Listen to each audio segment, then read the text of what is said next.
Feche os olhos por um segundo e tente voltar para a sala da sua casa em 1993. Você consegue sentir o cheiro do carpete? O calor que irradiava da televisão de tubo? Você está sentado no chão, cercado pelos seus brinquedos favoritos. Tudo parece seguro. O mundo lá fora é complicado. Mas ali, no seu pequeno universo de plástico colorido e desenhos animados nas manhãs de sábado, você é rei. Mas então, a noite cai. Os adultos começam a sussurrar na cozinha. Você não entende todas as palavras, mas capta a atenção. O medo na voz da sua mãe, a seriedade na voz do seu tio. Eles estão falando sobre as suas coisas. De repente, aquele boneco do fofão com as bochechas caídas, que você abraçava para dormir, parece te observar do alto da prateleira com um olhar diferente. Alguém na escola disse que se você apertasse a barriga dele do jeito certo, sentiria a ponta de uma faca escondida lá dentro. Você nunca teve coragem de testar. Você olha para a sua coleção de discos da Xuxa, as capas coloridas, o sorriso da rainha dos baixinhos. Tudo parecia tão inocente, até o dia em que um amigo mais velho te levou para um quarto escuro e disse: "Escuta isso." Ele pegou o disco, colocou na vitrola e, com o dedo, forçou o vinil a girar ao contrário. Entre os arranhões e a música distorcida, sua espinha gelou.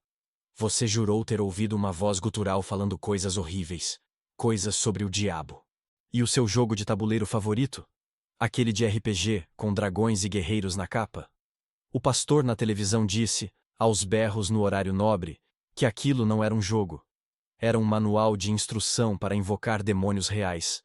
Que crianças estavam desaparecendo nos esgotos porque confundiram a fantasia com a realidade.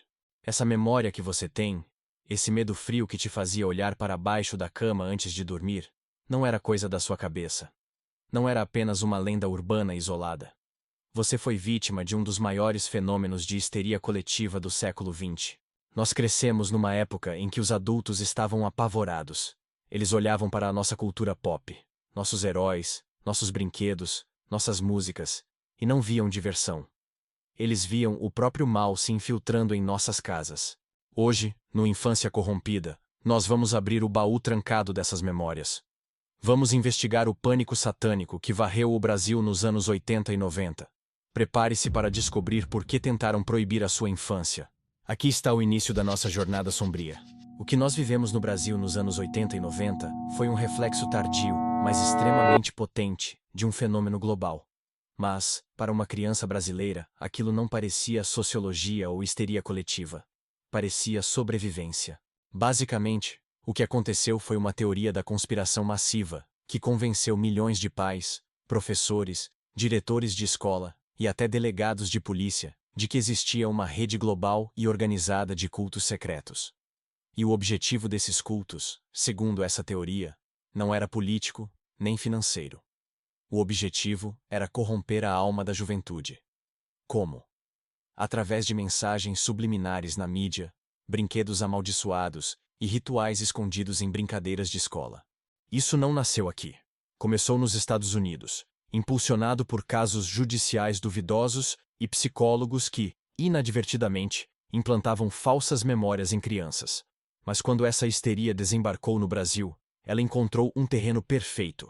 Uma cultura altamente religiosa, uma população com medo da violência urbana e uma televisão sensacionalista que precisava de audiência a qualquer custo. O resultado foi uma década onde a linha entre a fantasia infantil e o terror adulto foi completamente apagada. Mas antes de abrirmos esse arquivo confidencial da sua infância, eu preciso que você faça parte dessa investigação. Já clica no botão de curtir aqui embaixo, isso ajuda o YouTube a entender que nós não temos medo de tocar nesses assuntos proibidos. Se inscreve no canal e ativa o sininho, porque a nostalgia aqui é sombria, e você não vai querer perder o próximo episódio. E eu quero saber de você. Comenta aqui embaixo. Qual história, lenda urbana ou caso criminal envolvendo crianças você quer ver a gente investigando no próximo vídeo? Deixe sua sugestão, nós lemos todos os comentários. Agora, apague as luzes, tire o disco da vitrola e se prepare. Vamos descobrir quem foram os arquitetos do nosso medo. Para entender por que sua mãe tinha medo de um boneco de plástico em 1989, precisamos voltar um pouco no tempo e mudar de país. Precisamos entender que o medo é, antes de tudo, um produto de exportação. O Satanic Panic original Nasceu nos Estados Unidos no início da década de 80. O marco zero foi a publicação de um livro chamado Michelle Remembers, Michelle Lembra, escrito por um psiquiatra e sua paciente. No livro, ela detalhava, através de terapias de hipnose altamente questionáveis, memórias recuperadas de ter sido abusada por um culto satânico quando criança. O livro foi um best-seller. De repente, a América puritana acreditou que seus vizinhos, professores e babás, eram, na verdade, adoradores do diabo disfarçados. Isso gerou casos judiciais infames, como o julgamento da escola McMartin, onde donos de uma creche foram acusados de rituais absurdos com as crianças. Anos depois, provou-se que nada daquilo aconteceu. Mas o estrago estava feito. A semente da desconfiança havia sido plantada. A ideia de que eles querem pegar nossos filhos deixou de ser sobre sequestradores comuns e passou a ser sobre forças espirituais. Mas como isso chegou ao Brasil com tanta força? O Brasil do final dos anos 80 e início dos 90 era um país caótico.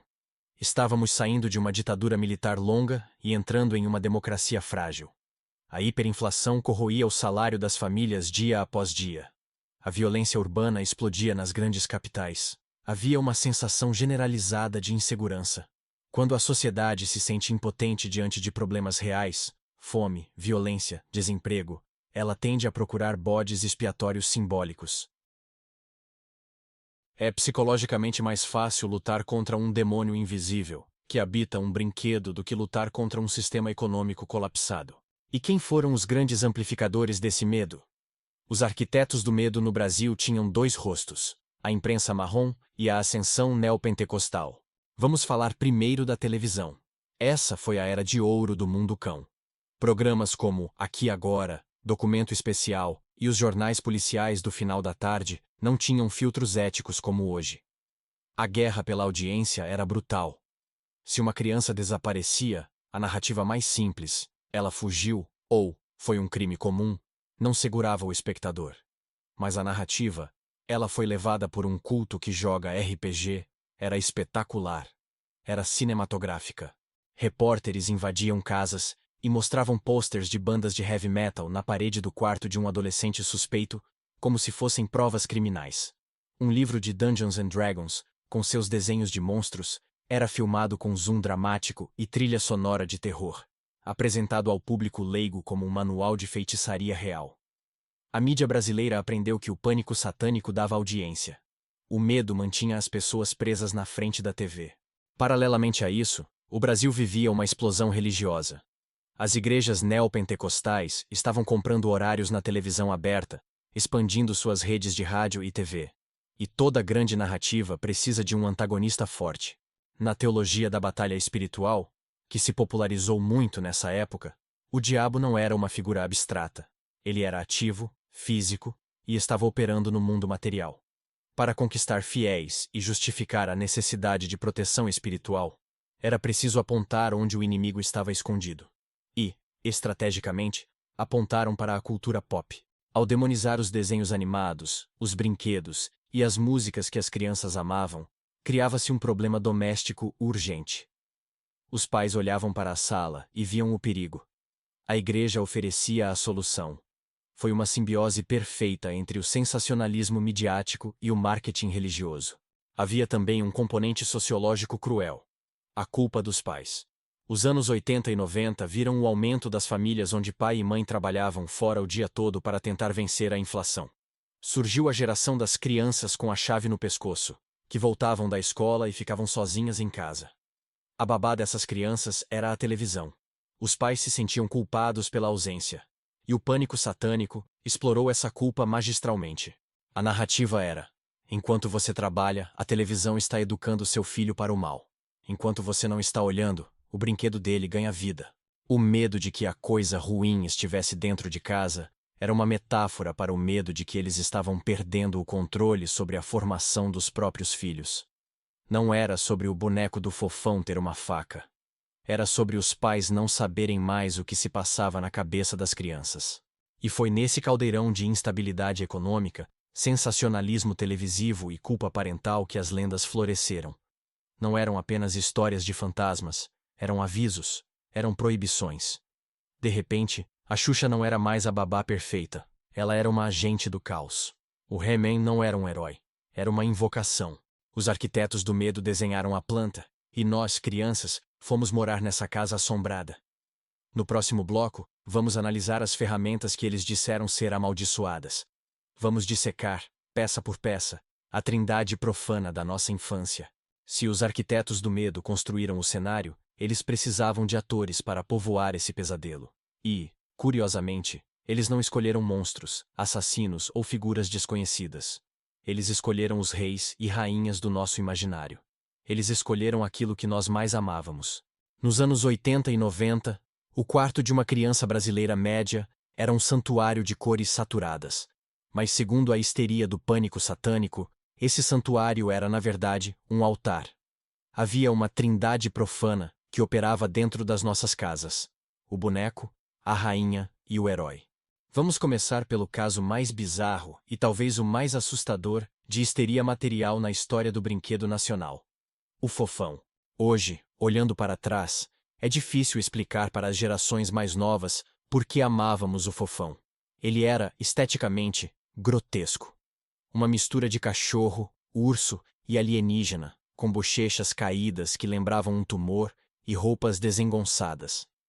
Mas ele era carismático. Ele era o nosso amigo da TV. Até que a lenda começou a circular nos recreios das escolas. A história era sempre a mesma, contada aos sussurros: não aperte a barriga do Fofão. Dizia-se que o boneco não era apenas um brinquedo, mas um receptáculo. A lenda urbana afirmava que, dentro do enchimento do corpo do boneco, existia um punhal negro, uma faca real, afiada, pontiaguda, colocada lá propositalmente na fábrica, como parte de um ritual de consagração ao diabo. Outras versões diziam que havia uma vela negra ou um saco com sangue. O pânico foi tão real que gerou uma onda de destruição. Milhares de bonecos foram rasgados, queimados ou decapitados por pais aterrorizados ou por crianças curiosas que queriam operar o boneco para ver a verdade. E o mais chocante? Eles encontravam algo. Quando você abria a barriga do Fofão, sentia uma estrutura dura, pontiaguda e preta. Para uma mente já envenenada pelo medo, aquilo era a confirmação. A adaga estava lá. A realidade, porém, era muito mais mundana e capitalista do que sobrenatural. O boneco do Fofão foi um sucesso de vendas tão rápido que a fábrica precisou economizar nos materiais para suprir a demanda. A cabeça do boneco era muito grande e pesada para o corpo de pano mole. Sem sustentação, a cabeça cairia para o lado. A solução da engenharia? Uma haste de plástico preto, rígida, que descia do pescoço até a cintura para dar coluna vertebral ao boneco. A ponta era afinada para se encaixar no molde. Não era um punhal ritualístico. Era plástico barato de injeção industrial. Mas a verdade técnica não importava. A imagem de pais rasgando o brinquedo favorito dos filhos em busca de Satanás é uma cicatriz cultural que a nossa geração carrega. Foi o momento em que aprendemos que até o abraço do nosso amigo de pelúcia podia ser perigoso. Se o Fofão era o perigo físico, a Xuxa representava o perigo espiritual. Xuxa Meneghel não era apenas uma apresentadora. Ela era uma entidade onipresente. Ela vendia milhões de discos, filmes e produtos. E na lógica do pânico satânico, ninguém alcança esse nível de sucesso sozinho. Tinha que haver um pacto. A lenda do pacto da Xuxa tornou-se o folclore mais complexo do Brasil moderno. Dizia-se que ela não podia falar o nome de Deus, apenas o cara lá de cima, e que suas músicas eram hinos de adoração invertida. Aqui entra o fenômeno do backmasking, ou mensagens invertidas. A tecnologia do vinil permitia algo que o streaming de hoje não permite: a manipulação física do áudio. Girar o disco ao contrário com o dedo era um rito de passagem para qualquer criança dos anos 90. A música Doce Mel, ou o clássico Hilarie, transformavam-se ao contrário, em cacofonias assustadoras. O cérebro humano é uma máquina de buscar padrões. Isso se chama pareidolia. Se eu te digo: ouça a palavra diabo nesse ruído, seu cérebro vai fazer de tudo para moldar aquele som distorcido, até que ele pareça a palavra diabo. Onde a Xuxa cantava, o show da Xuxa começou, ao contrário, ouvia-se ruídos guturais. Pastores gravavam fitas cassete traduzindo esses ruídos, alegando que eram invocações de sangue. Isso culminou na lenda da boneca da Xuxa assassina. Uma história específica aterrorizou o interior de São Paulo e depois o país todo. Uma mãe teria comprado a boneca para a filha, e durante a noite, a boneca teria ganhado vida e arranhado a criança inteira até a morte. Ou, em outra versão, a boneca teria falado. A notícia se espalhou boca a boca, sem internet, com uma velocidade viral. Lojas de brinquedos tiveram que retirar o produto das prateleiras. A boneca, que tinha um tamanho quase humano para uma criança pequena, deixou de ser uma companhia para ser uma vigia silenciosa no canto do quarto. Mais uma vez, o objeto de desejo tornava-se objeto de terror. E, para fechar a trindade, tínhamos o ataque aos heróis masculinos. He-Man e os Mestres do Universo. Diferente da Xuxa e do Fofão, o ataque aqui era teológico. O desenho do He-Man era, na visão dos críticos religiosos, uma aula de ocultismo para iniciantes. O argumento era o seguinte: quando o príncipe Adam levantava na espada e gritava, "Pelos poderes de Grayskull, eu tenho a força", ele não estava pedindo força a Deus. Ele estava invocando uma força externa, mágica e pagã. A estética do desenho não ajudava. O vilão era um esqueleto vivo. Esqueleto. A base dos heróis era um castelo em forma de caveira. Havia feitiçaria, transformações e portais dimensionais. Para o olhar fundamentalista da época, aquilo dessensibilizava a criança para a feitiçaria real. Dizia-se que repetir a frase do He-Man era abrir uma porta espiritual na sua casa. Thundercats. O olho de Thundera era o olho que tudo vê, dos Illuminati. Caverna do Dragão? O mestre dos magos era o diabo enganando as crianças, e o Vingador era o diabo revelado, mas falaremos mais sobre isso e o RPG no próximo capítulo. O que une Fofão, Xuxa e He-Man nessa grande fogueira das vaidades é a traição. Para uma criança, descobrir que seus heróis eram supostamente vilões foi um trauma. Nós fomos forçados a escolher entre a lealdade aos nossos ídolos e a obediência aos nossos pais aterrorizados. Muitos de nós tivemos nossos discos quebrados, nossos bonecos doados, nossos desenhos proibidos. Foi uma forma de censura doméstica baseada em boatos. O pânico satânico nos ensinou a desconfiar da cultura. Ensinou-nos a procurar o mal em tudo. Se você rodasse o disco ao contrário, o mal estava lá. Se você abrisse o boneco, o mal estava lá. Essa mentalidade paranoica não desapareceu quando crescemos. Ela apenas mudou de forma. Mas antes de chegarmos aos dias de hoje, precisamos descer mais um degrau nessa escada espiral. Precisamos falar sobre o momento em que a acusação deixou de ser sobre brinquedos passivos e passou a ser sobre a nossa imaginação ativa. Preparem suas fichas de personagem e seus dados de 20 lados. No próximo capítulo, vamos entrar na Caverna do Dragão e investigar por que o RPG foi considerado o passatempo mais perigoso do mundo. Até agora, falamos sobre objetos, bonecos, discos, televisores, coisas físicas que você podia jogar no lixo ou quebrar para se livrar do mal. Mas o pânico satânico não se contentou em demonizar o plástico. Ele precisava de algo mais profundo. Ele precisava colonizar a mente. No final dos anos 80 e início dos 90, surgiu um novo inimigo público. Um jogo que não usava tabuleiros convencionais, não tinha vencedores claros e, o mais aterrorizante para os pais conservadores, acontecia inteiramente dentro da imaginação dos jogadores. Estamos falando do RPG, os Role-Playing Games, e especificamente do pai de todos eles, Dungeons and Dragons. Mas por que um jogo de matemática, dados e dragões imaginários causou tanto pavor? A resposta começa com uma tragédia real, um true crime que foi distorcido pela mídia até se tornar uma lenda de horror. O paciente zero dessa histeria tem nome e sobrenome: James Dallas Egbert III. Em 1979, James era um garoto prodígio de 16 anos, estudando na Universidade Estadual de Michigan. Ele era brilhante, mas profundamente solitário, sofrendo pressão acadêmica extrema e lutando contra a depressão e o vício em drogas. James jogava Dungeons and Dragons. No dia 15 de agosto daquele ano, James desapareceu. Ele deixou um bilhete suicida e sumiu nos túneis de vapor subterrâneos da universidade. A família contratou um detetive particular chamado William Deere. O detetive não entendia nada de cultura jovem, mas sabia que James jogava RPG. Sem provas concretas, ele criou uma teoria espetacular para a imprensa. James não havia fugido por depressão. Ele havia se perdido dentro do jogo.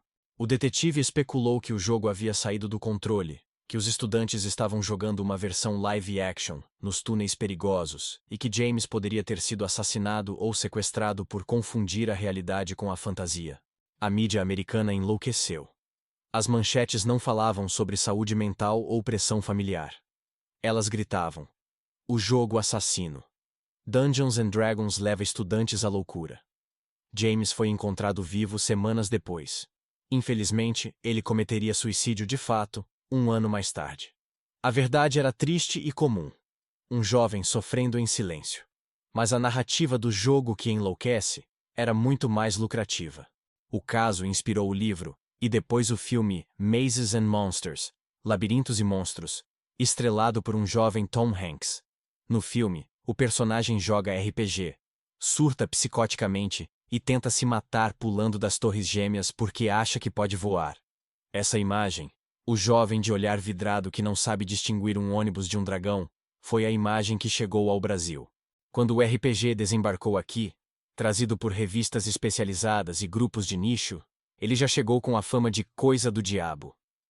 Líderes religiosos liam manuais de D&D fora de contexto. Quando viam feitiços como bola de fogo ou invocar mortos nos livros de regras, eles não interpretavam como mecânicas de jogo. Eles interpretavam como liturgia. A acusação era gravíssima. Ao interpretar um mago ou um bruxo, o adolescente estaria inadvertidamente dando legalidade para espíritos reais atuarem em sua vida. O dado de 20 lados não era geometria, era adivinhação. E essa tensão explodiu na cultura pop brasileira, através de um desenho animado que marcou e traumatizou toda uma geração. A Caverna do Dragão. Originalmente chamado Dungeons and Dragons, o desenho era, para a época, incrivelmente sombrio. Pense no roteiro. 6 crianças entram em um brinquedo de parque de diversões, uma montanha-russa, e são arremessadas em uma dimensão hostil, cheia de monstros, onde tudo tenta matá-los. Elas só querem voltar para casa. Elas choram. Elas sentem medo. E elas nunca conseguem. O guia delas é o mestre dos magos, Dungeon Master. Uma figura enigmática que fala por charadas. Aparece do nada e desaparece deixando-as em perigo. O vilão é o Vingador, uma figura demoníaca, com um chifre só, voz gutural e asas de morcego. A desesperança do desenho, combinada com o cancelamento abrupto da série nos Imuaimea, antes de um episódio final ser produzido, criou o terreno fértil para a maior lenda urbana da TV brasileira. Quem estudou nos anos 90 ouviu essa história como se fosse um fato comprovado. Alguém dizia: "Eu li numa revista", ou "Meu primo viu o último episódio nos Estados Unidos." A lenda dizia o seguinte: o episódio final nunca foi exibido porque era muito macabro. Na verdade, as crianças nunca chegaram ao reino. Elas morreram no acidente da montanha-russa logo na abertura. O reino da Caverna do Dragão é o inferno, ou o purgatório. O mestre dos magos e o Vingador são a mesma pessoa, o próprio diabo, brincando com as almas delas para sempre. E a Uni, a unicórnio bonitinha? Ela é um demônio disfarçado cuja única função é impedir que as crianças voltem para casa, ou para o céu. Essa teoria é, tecnicamente, falsa. O roteiro do último episódio, Requiem, foi vazado anos depois e mostrava um final heróico, não um purgatório. Mas por que essa lenda colou tanto no Brasil? Porque ela fazia sentido emocional. O desenho era triste. As crianças sofriam. E no contexto do pânico satânico, a ideia de que a TV estava nos mostrando o inferno disfarçado de aventura se encaixava perfeitamente na narrativa de que o mal estava em todo lugar. Pais proibiram Caverna do Dragão. Igrejas faziam palestras alertando sobre os perigos do role-playing. O RPG, que é essencialmente um exercício de teatro, criatividade, leitura e cooperação em grupo, foi transformado em uma ferramenta de recrutamento de seitas. A tragédia aqui é o ataque à imaginação. O pânico satânico disse para as crianças: não imaginem mundos diferentes, porque se você imaginar com muita força, o diabo entra. Não finja ser um herói mágico, porque magia é pecado. Foi uma tentativa de castrar a criatividade de uma geração pelo medo. Se James Dallas Egbert III tivesse recebido ajuda psiquiátrica em vez de ser transformado em um vilão de folhetim, talvez estivesse vivo. Se entendêssemos o RPG como uma ferramenta social, talvez tivéssemos menos jovens isolados. Mas o pânico satânico não se importa com a saúde mental. Ele se importa com o controle. E enquanto aqui no Brasil a gente debatia se a Uni era um demônio, nos Estados Unidos, a histeria estava prestes a colocar algemas em pulsos reais. Porque quando você convence a sociedade de que jovens que gostam de rock, roupas pretas e livros de ocultismo são assassinos em potencial, a justiça fica cega. Prepare-se para o capítulo final. Vamos sair da lenda e entrar no tribunal. Vamos falar sobre o caso que provou que o verdadeiro horror não vem dos monstros imaginários, mas dos adultos assustados. Até agora, rimos das lendas urbanas. Falamos sobre bonecos com facas imaginárias e discos com vozes distorcidas. Pode parecer engraçado, ou apenas uma curiosidade bizarra de uma época mais ingênua. Mas eu preciso tirar o sorriso do seu rosto agora. Porque quando uma sociedade inteira acredita, sem provas, que existe uma guerra espiritual acontecendo nas ruas, quando policiais e juízes são convencidos de que rock pesado e roupas pretas são evidências de adoração ao diabo, inocentes pagam com a vida. O ápice sangrento do pânico satânico não aconteceu no Brasil, mas chocou o mundo e serviu de alerta para todos nós. Estamos falando de 1993, o mesmo ano em que você talvez estivesse assistindo Xuxa ou jogando Super Nintendo. Na cidadezinha de West Memphis, no Arkansas, 3 crianças de 8 anos foram brutalmente assassinadas. O crime foi horrível. Steve, Michael e Christopher foram encontrados em um canal, amarrados de uma forma que a polícia local, despreparada e pressionada pela comunidade aterrorizada, imediatamente classificou como ritualística. Não havia evidências físicas iniciais. Não havia testemunhas oculares. Mas havia a histeria. A cidade precisava de um culpado. E na lógica do pânico satânico, o culpado não seria um assassino comum. Tinha que ser um satanista. A polícia olhou para a juventude local e encontrou o alvo perfeito: Damien Echols. Damien tinha 18 anos. Ele era pobre. Ele era inteligente demais para o gosto local. Ele vestia sobretudos pretos num calor escaldante. Ele ouvia Metallica e Slayer. Ele lia Stephen King e livros sobre Wicca e ocultismo. Aos olhos de uma comunidade cristã fundamentalista no auge do medo, Damien era o próprio diabo encarnado. Junto com ele, prenderam seu amigo Jason Baldwin, o garoto tímido que só queria ouvir música e desenhar, e Jesse Misskelley Jr., um rapaz com deficiência cognitiva leve, facilmente manipulável. Eles ficaram conhecidos como os West Memphis 3, os 3 de West Memphis.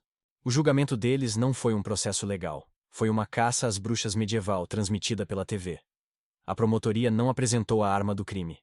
Eles não tinham DNA ligando os jovens aos corpos. O que eles apresentaram? Eles apresentaram as letras das músicas que Damien ouvia. Eles apresentaram os livros que Damien lia. Eles trouxeram especialistas em ocultismo, fraudes completas, que diziam ao júri que o corte de cabelo dos réus e suas camisetas de banda eram provas irrefutáveis de que eles faziam parte de um culto sacrificador de crianças. Pense nisso por um segundo.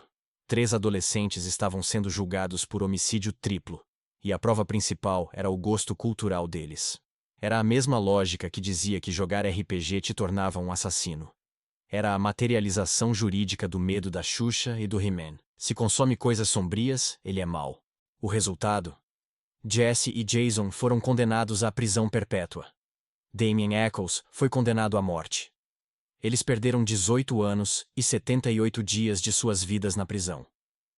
Damien passou quase 2 décadas no corredor da morte, numa cela minúscula, esperando para ser executado por um crime que não cometeu. Só em 2011, com novas tecnologias de DNA e uma pressão gigantesca de artistas, como o próprio Metallica e Ed Vedder, que viram a injustiça, eles foram soltos. O verdadeiro assassino nunca foi encontrado. O caso dos West Memphis 3 é a cicatriz final do pânico satânico.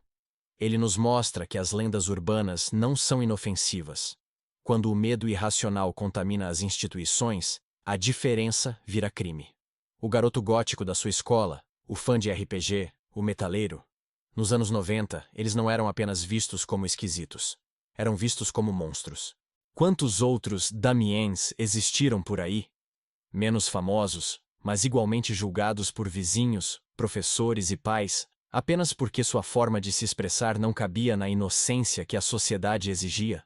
O pânico satânico tentou nos proteger do mal, mas acabou criando um mal muito real. o preconceito. Ele nos ensinou a olhar para o diferente e ver o inimigo.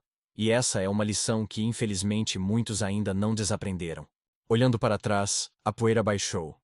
O boneco do Fofão virou item de colecionador caro no Mercado Livre. Os discos da Xuxa são relíquias kitsch. O RPG venceu a guerra cultural e hoje está em séries de sucesso como Stranger Things, que, ironicamente, fala justamente sobre essa época. Poderíamos dizer que o pânico satânico morreu. Mas será que morreu mesmo? Ou ele apenas trocou de pele? A histeria coletiva é como um vírus. Ela sofre mutações para sobreviver. Nos anos 80, o vetor era a televisão, e o medo era o diabo.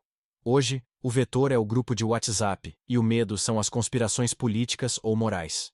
Vimos isso recentemente com o desafio da baleia azul, com a boneca Momo aparecendo em vídeos infantis, ou com teorias bizarras sobre marcas de roupa famosas traficando crianças. A estrutura é a mesma. Eles, uma elite invisível e maligna, querem pegar nossas crianças através de mensagens escondidas. O pânico satânico nunca foi, de fato, sobre Satanás. Ele foi, e sempre será, sobre controle. Foi o grito de desespero de uma geração de pais que viu o mundo mudando rápido demais. Eles viram a tecnologia avançar, a família tradicional se reconfigurar e a violência aumentar. Eles sentiram que estavam perdendo a conexão com seus filhos. Era insuportável admitir que o mundo é aleatório e perigoso por natureza. Então, inventaram um inimigo.